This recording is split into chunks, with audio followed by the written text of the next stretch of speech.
Okay, sa mapagpalang araw mga ka-technician, mga ka-DIY, mga ka-master, meron po tayo ditong repair na stand fan. So ang brand po nito ay KDK. So tinanggal natin sa kanyang stand. Ayan. Testing natin para malaman natin kung anong problema nito. Okay, saksak natin. Switch natin sa number 1. Ayan. Maingay tapos mabagal. Number 3 natin. Ayan. So umaalog po siya. So yun po ang kanyang problema. Umiikot naman pero maingay, maalog. Ayan.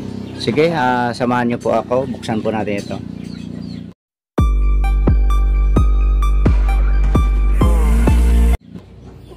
Pagtanggal ko ng kanyang blade, so may napansin kaagad ako. Itong shafting niya ay maluwag.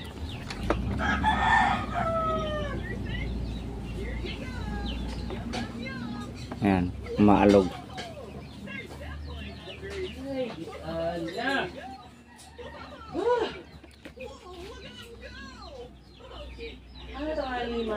Ayan o. Ayan. So malamang bushing ito. Ito na baklas na po natin. So ito yung napansin natin sa compare natin yung dalawang bushing. Ito ay maraming kinainan dito.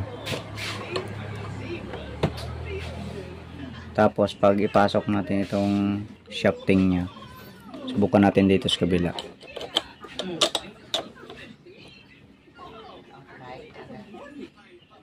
So luwag na.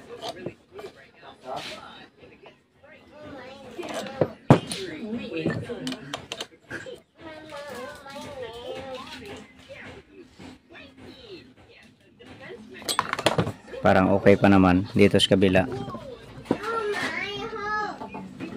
Ito yung luwag. Kumbaga dito siya na sa labas siya na pudpud. Luwag siya, hindi sa loob kundi dito sa labas yung naglalak, yung umiipit sa bushing natin ay yun yung luwag. Okay, subukan natin itong tanggalin. Ito, natanggal na natin yung bushing. So ito yung kanyang mga takip or ang kanyang mga lock. So ito, kung mapansin natin yung bushing ay nasa labas yung kinainan. Ayan, so kapag pinasok natin dito, hindi naman siya maluwag. So sa madaling sabi ay sa labas. So try natin mamaya kung pwede pa siya ito ibalik. Tinanggal natin yung niya dito, foam. Kasi durog na. So papalitan natin ng bagong foam. Tapos yung ipapalitan natin ay ito lang. Wala tayong available na merong so medyo mahaba lang ito ang gagawin lang natin. So mas mahaba pa nga yung isa, yung bago. Ito mas mahaba pa nga ito. Ayan o. So mas mahaba pa. So ito na lang papalit natin. Tapos balik natin ulit ito. Then panibagong tayo. Pasok naman natin dito.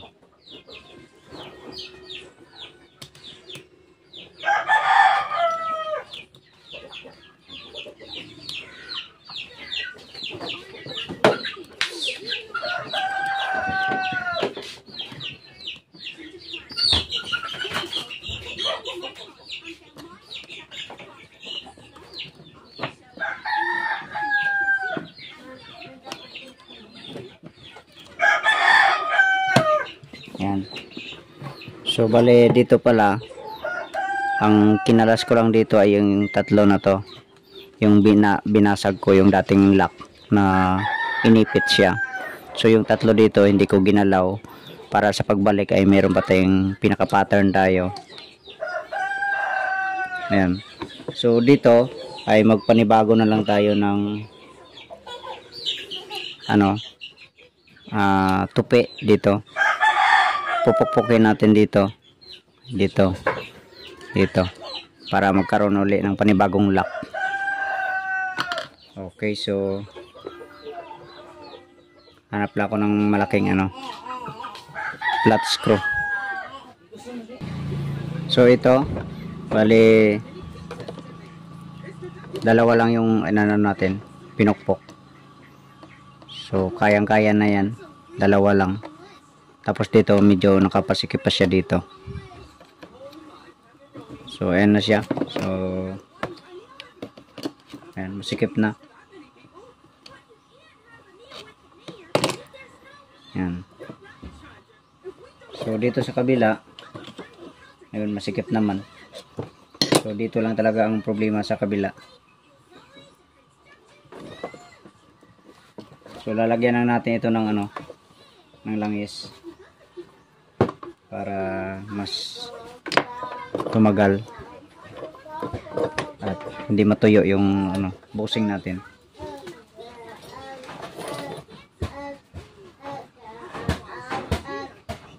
So lagyan ko muna ng langis to. Ito nalagyan na natin.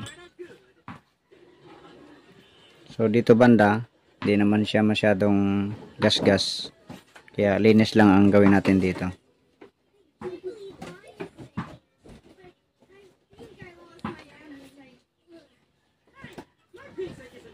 Pero kung magaspang ito, dapat siyang ilihahin.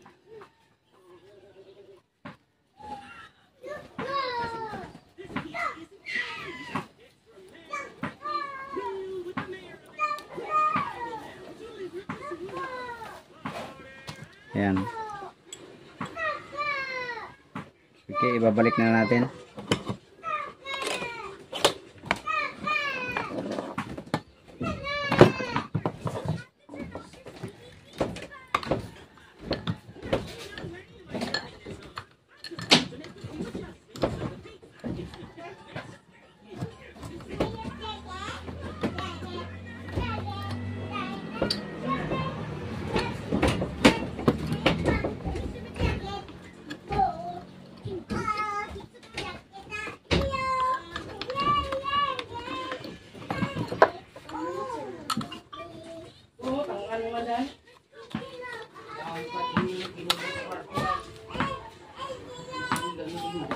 Ayan, tapos dito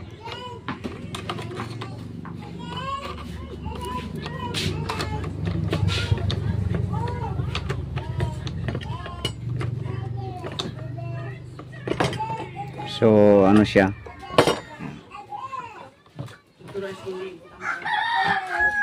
so screwhan ko lang muna to.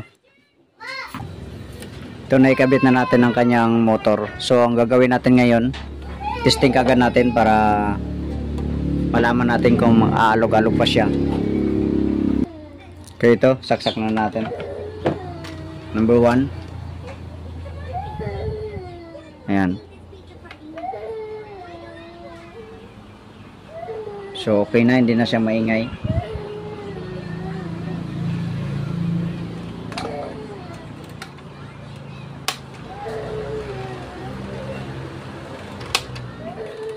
Yan. So medyo nanginginig lang konti kasi wala pang walang pabigat, wala pa yung frame niya.